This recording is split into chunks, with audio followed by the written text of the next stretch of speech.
আজ বানিয়েছি বন্ধুরা মুগেশ্বরী পটল কালিয়া। দেখুন কত সুন্দর দুর্দান্ত হয়েছে, খেতেও কিন্তু ভীষণ টেস্টি হয়। বানাবেন একবার, আমি যেভাবে বানালাম। সম্পূর্ণ নিরামিষ, ভাত রুটি পরোটা ফ্রায়েড রাইস যার সঙ্গেই খান না কেন দুর্দান্ত লাগে। দেখে নিন তাহলে আমি এই সহজ রেসিপিটা কিভাবে তৈরি করেছি। নমস্কার বন্ধুরা, জেবি কিচেনে সবাইকে স্বাগত। আশা করি সবাই ভালো আছেন।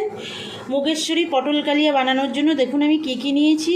এই যে পটল আমি এইভাবে খোসা ছাড়িয়ে দুভাগ করে রেখেছি। আমার পটলগুলো খুব বড় ছিল সেজন্য 2 পিস করেছি। আপনাদের যদি ছোট থাকে আপনারা গোটাও দিতে পারেন। এই দেখুন এইভাবে আমি খোসা ছাড়িয়েছি, খোসা ছাড়িয়ে কেটে আমি ধুয়ে রেখেছি। আর এই যে মুগ ডাল নিয়েছি হাফ বাটি মতো, আমি এটা ভালো করে ধুয়ে জল ঝরিয়ে রেখেছি। আর একটা তেজপাতা নিয়েছি, গোটা জিরে, একটা শুকনো লঙ্কা নিয়েছি, এখানে 4টে এলাচ নিয়েছি, 4টে লবঙ্গ আর 2 টুকরো দারচিনি নিয়েছি। ধনে গুঁড়ো, জিরে গুঁড়ো, কাশ্মীরি লাল লঙ্কার গুঁড়ো আর ঝাল লঙ্কার গুঁড়ো নিয়েছি, লবণ, হিং নিয়েছি, সাদা তেল নিয়েছি। সাদা তেলে রান্নাটা আমি করব সেই জন্য আমি সাদা তেল নিয়েছি। আপনারা যদি সর্ষের তেলে করেন তাহলে সর্ষের তেল নেবেন। একটা ছোট সাইজের টমেটো আমি ছোট ছোট করে টুকরো করে নিয়েছি। ঘি নিয়েছি 1 চামচ, চিনি নিয়েছি 1 চামচ, আদা আর কাঁচা লঙ্কা বাটা নিয়েছি 1 চামচ, আর নিয়েছি হলুদ। আর এখানে সানরাইজ শাহি গরম মশলা গুঁড়ো নিয়েছি। আর এখানে আমি 1 বাটির একটু কম দুধ নিয়েছি। এখানে আপনারা দুধের পরিবর্তে টক দইও নিতে পারেন। এই কটা জিনিস দিয়েই আমার ভীষণ টেস্টি মুগেশ্বরী পটল কালিয়া তৈরি হয়ে যাবে। তাহলে চলুন কিভাবে আমি রান্নাটা করি সেটাই আপনাদের সঙ্গে শেয়ার করি। রান্নাটা শুরু করব, তার জন্য চলে আসলাম গ্যাসের কাছে। এবার আমি কড়াইতে অল্প করে একটু তেল দিয়ে দেবো। কড়াইটা এই অল্প করে তেল দিয়েছি দেখুন। এবার তেলটা আমি সব জায়গায় লাগিয়ে দেবো। আমি এবার ডালটা ভাজা করব। যেহেতু ডালটা আগে থেকে আমি ধুয়ে নিয়েছি তার জন্য একটু কড়াইতে তেল দিয়ে নিতে হবে, না হলে তেলটা এই ডালটা কড়াইতে লেগে যেতে পারে। আর যদি আপনারা আগে থেকে ডাল না ধুয়ে ভাজা করেন তাহলে আপনারা শুধু শুকনো কড়াইতেই ভাজাটা করবেন, করে তারপরে ধুয়ে নেবেন। না ধুয়ে তো ডাল আর খাওয়া যায় না। আমি আগেই ধুয়ে নিয়েছি। এবার আমি ডালটা ভেজে নেব। খুব বেশি ভাজা করব না, মোটামুটি ভাজা করব। আমি দেখিয়ে দিচ্ছি আমি কতটা ভাজা করি।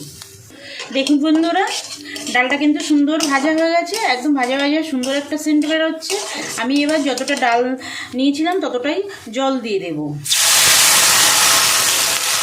জল দিয়ে এবার লো টু মিডিয়াম আছে একটু ঢাকা দিয়ে রাখবো। 50% আমি সেদ্ধ করে নেব ডালটা। দেখুন বন্ধুরা, ডালটা কিন্তু 50% সেদ্ধ হয়ে গেছে। আর দেখুন জলটাও শুকিয়ে গেছে। আর যে হালকা জল আছে এই জল সহই আমি ডালটাকে কেটে নেব। এই দেখুন মোটামুটি ডালটা একদম সিদ্ধ হয়ে গেছে। এবার তুলে নেব। দেখুন বন্ধুরা, কড়াই পরিষ্কার করে নিয়েছি। ডালটা নামিয়ে আমি এবার দিয়ে দেবো তেল।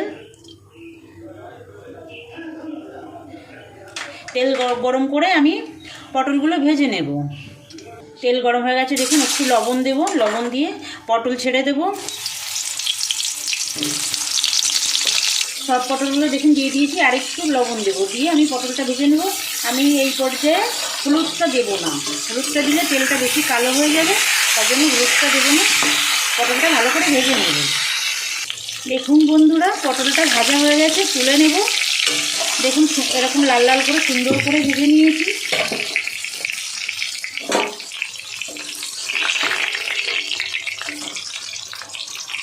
ভাজা পটলগুলো তুলে নিয়েছি।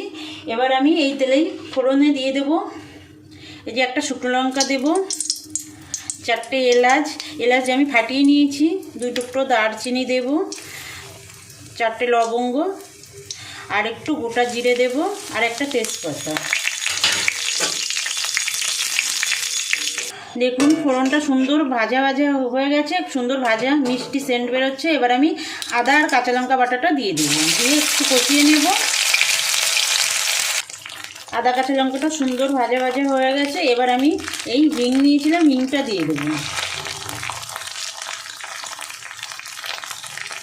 নিরামিষ রান্না একটু হিঙের ব্যবহার করলে ভালো লাগে, তবে আপনাদের যদি কারোর যদি হিঙের আপত্তি থাকে তাহলে দেবেন না, স্কিপ করবেন, কোনো অসুবিধা নেই। এবার আমি কিছু গুঁড়ো মশলা দিয়ে দেবো জিরে গুঁড়ো 1 চামচ। আমি এখন কিন্তু গ্যাসটা একদম লোতে রেখেছি বন্ধুরা, না হলে গুঁড়ো মশলাগুলো পুড়ে যাবে। ধনে গুঁড়ো দিলাম 1 চামচ। কাশ্মীরি লাল লঙ্কার গুঁড়ো দিলাম 1/2 চামচ, এটা কালারের জন্য। আর ঝাল লঙ্কা দিলাম 1/2 চামচ। আপনারা লঙ্কা আপনাদের স্বাদ মতো দেবেন বন্ধুরা, আপনারা যতটা পছন্দ করেন ততটাই দেবেন। এবার দিয়ে দেবো একটা যে ছোটো টমেটো কুচিয়ে রেখেছিলাম, সেই টমেটোটা দিয়ে দেবো। একটু জল দিয়ে দেবো, নাহলে মশলাটা পুড়ে যাবে। এবার মশলাটা ভালো করে কষিয়ে নেব। তার আগে একটু হলুদ আর একটু লবণ দিয়ে দেবো। লবণ দিলে টমেটোটা ভালো করে তাড়াতাড়ি সিদ্ধ হয়ে যাবে। অল্প করে একটু লবণ দিলাম, পরে আবার দেবো। দেখুন এটুকু দিলাম, দিয়ে এবার মশলাটা ভালো করে মিডিয়াম টু লো আছে কষিয়ে নেব। দেখুন বন্ধুরা, মশলা থেকে কিন্তু সুন্দর তেল ছেড়ে দিয়েছে। এই পর্যায়ে আমি একটু চিনি দিয়ে দেবো। চিনিটা অপশনাল, আপনারা কম বেশি করে দিতে পারেন, আবার নাও দিতে পারেন, কোনো সমস্যা নেই। এবার আমি যে ডালটা সিদ্ধ করে রেখেছিলাম সেই ডালটা এর মধ্যে দিয়ে দেবো। একটু মিশিয়ে নেব মশলার সঙ্গে। খুব সুন্দর হয় বন্ধুরা, এই রেসিপিটা আপনারা করবেন, খুব সহজ। ভাত, রুটি, পরোটা, ফ্রায়েড রাইস যার সঙ্গেই খাবেন না কেন খুব ভালো লাগে। এবার দিয়ে দেবো এই যে ভেজে রাখা পটলটা, সব একসঙ্গে মিশিয়ে নেব।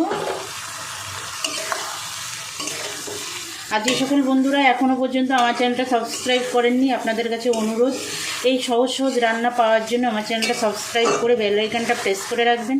আমি যখনই কোনো রান্নার ভিডিও আপলোড করব আপনাদের কাছে নোটিফিকেশান চলে যাবে, আপনারা আপনাদের সময় মতো দেখে নিতে পারবেন।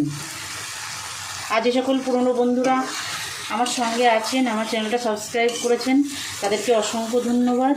আমার ভিডিওগুলো দেখবেন আর বরাবরের মতো সুন্দর সুন্দর কমেন্ট করবেন, বন্ধুদের কাছে আমার ভিডিওগুলো শেয়ার করবেন।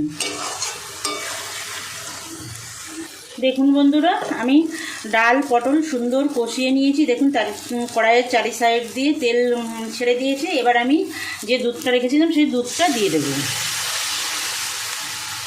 আপনারা দুধের পরিবর্তে দইয়ের ব্যবহারও করতে পারেন, কোনো অসুবিধা নেই। আপনারা আপনাদের পছন্দ মতো দেবেন। দই দুধ যেটাই দেন না কেন রান্নাটা খেতে কিন্তু দুর্দান্ত হয়। একটু ঢাকা দিয়ে রাখবো 2 মিনিট। দেখুন বন্ধুরা, রেডি হয়ে গেছে মুগেশ্বরী পটল কালিয়া। দেখুন চারি সাইড দিয়ে তেল ছেড়ে দিয়েছে, কত সুন্দর লাগছে দেখুন, দেখতে ভীষণ টেস্টি হয়। এবার একটু আমি ঘি দিয়ে দেব। ঘি দিয়ে গ্যাসটা অফ করে দেব।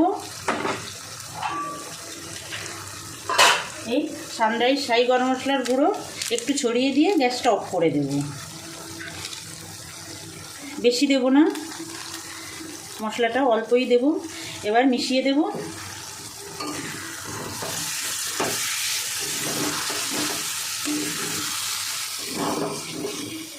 এবার 2 মিনিট ঢাকা দিয়ে রাখবো। 2 মিনিট হয়ে গেছে বন্ধুরা, ঢাকনা সরিয়ে দিলাম। দেখুন এবার নামিয়ে নেব মুগেশ্বরী পটল কালিয়া। এই পর্যন্ত যে সকল বন্ধুরা আমার সঙ্গে আছেন তাদের সেসব বন্ধুদের অসংখ্য ধন্যবাদ। আমার সঙ্গে থাকবেন বরাবরের জন্য, আমাকে সাপোর্ট করবেন, লাইক কমেন্ট করবেন। আজ তাহলে এই পর্যন্ত থাক বন্ধুরা, আবার দেখা হবে নতুন কোনো অন্য নতুন রান্নার সঙ্গে। নমস্কার।